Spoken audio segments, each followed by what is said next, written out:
আসসালামু আলাইকুম প্রিয় দর্শক, সবাই কেমন আছেন? চলে আসলাম আজ 9 মে শনিবার 2026 দেশের উপর তীব্র ঝড় বৃষ্টি, কালবৈশাখী, শিলাবৃষ্টি, ঘূর্ণিঝড় এবং আবহাওয়ার খুবই গুরুত্বপূর্ণ সংবাদ নিয়ে। এবার বাংলার আবহাওয়ায় আসতে যাচ্ছে বিরাট বড় পরিবর্তন। চলতি মাসের মাঝামাঝি সময়ে দেশের উত্তরাঞ্চলের জেলায় জেলায় ধেয়ে আসছে ভারী থেকে অতি ভারী বৃষ্টিপাত। এদিকে দক্ষিণ পশ্চিম বঙ্গোপসাগর বুকে তৈরি হতে যাচ্ছে নতুন নিম্নচাপ। এই নিম্নচাপটি কতটা শক্তিশালী হবে এবং কোথায় আঘাত আনতে পারে, এর ফলে কেমন থাকতে পারে দুই বাংলার আবহাওয়া, এছাড়া দেশের উত্তরাঞ্চলের কোন কোন জেলাগুলোর উপর হতে পারে ভারী থেকে অতি ভারী বৃষ্টিপাত, ভারী বৃষ্টির কারণে কোন কোন জেলাগুলোর উপর আবারও নতুন করে বন্যা দেখা দিতে পারে, তা সম্পূর্ণ জানিয়ে দেবো। এছাড়া আজ রাতের মধ্যে দেশের কোন কোন জেলাগুলোর উপর কালবৈশাখী ঝড় এবং ভারী বৃষ্টিপাতের সম্ভাবনা রয়েছে তা জানিয়ে দেবো ভিডিওটির মাধ্যমে। জানতে হলে ভিডিওটি না টেনে শেষ পর্যন্ত দেখবেন। ভালো লাগলে লাইক করে চ্যানেলটি সাবস্ক্রাইব করে পাশের বেল বাটনে ক্লিক করে রাখবেন। আর ভিডিওটি আপনি কোন জেলা থেকে লাইভ দেখছেন কমেন্ট করে জানিয়ে দিন।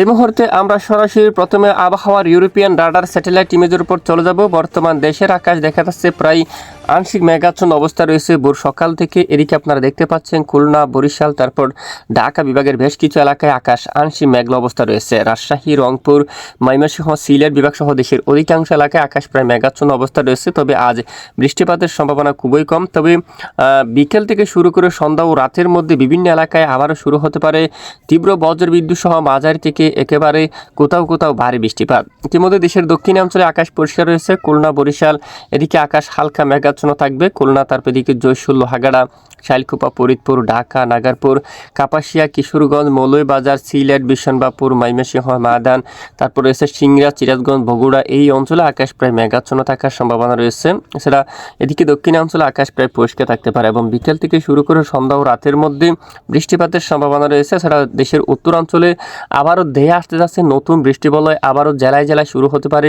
ভারী থেকে অতি ভারী বৃষ্টিপাত।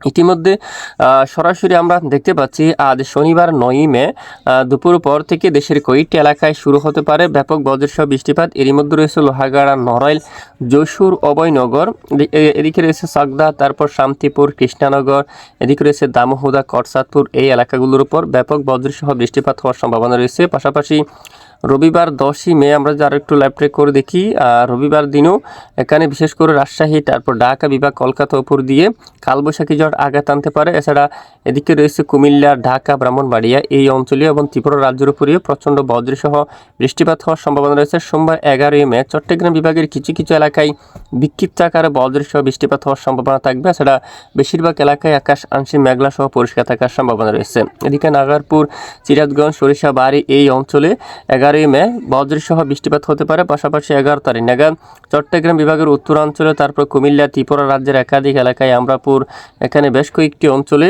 বিক্ষিপ্ত আকারে হালকা, মাঝারি এবং কোথাও কোথাও প্রচণ্ড আকারে ভারী বৃষ্টিপাত হওয়ার সম্ভাবনা রয়েছে।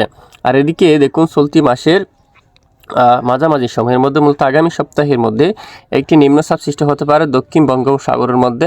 একেবারে দক্ষিণ পশ্চিম বঙ্গোপসাগরের দেখুন নিম্নচাপটি সৃষ্টি হয়ে ধীরে ধীরে পশ্চিম দিকে অগ্রসর হয়ে সরাসরি দক্ষিণ ভারতের উপকূলীয় অঞ্চলে আঘাত আনতে পারে। বিশেষ করে এখানে দেখুন তামিলনাড়ুর অঞ্চলে, এখানে পুদুচেরি, চেন্নাই এই অঞ্চলে কিন্তু এটি সরাসরি আঘাত আনার সম্ভাবনা রয়েছে। এটি বাংলাদেশ থেকে অনেকটাই দূরে, যার কারণে এর কোনো প্রভাব কিন্তু দেশের উপর পড়ার সম্ভাবনা নেই। তবে মূলত 13-14 তারিখের পর থেকে বাংলার উত্তরাঞ্চলে কিন্তু নতুন বৃষ্টিবলয় কিন্তু প্রবেশ করতে যাচ্ছে এবং প্রচণ্ড আকারে দক্ষিণে জলীয় বাতাসে কিন্তু প্রবেশ করতে দেখা যাচ্ছে, যার কারণে উত্তরাঞ্চলের জেলায় জেলায় আবারও মাঝারি থেকে ভারী বৃষ্টিপাতের সম্ভাবনা রয়েছে এবং ভারী বৃষ্টিতে এখানে কোথাও কোথাও বন্যার পরিস্থিতি সৃষ্টি হতে পারে। প্রিয় দর্শক, এ হচ্ছে মূলত আজকের সংক্ষিপ্ত রিপোর্ট। এতক্ষণ সাথে থাকার জন্য ধন্যবাদ।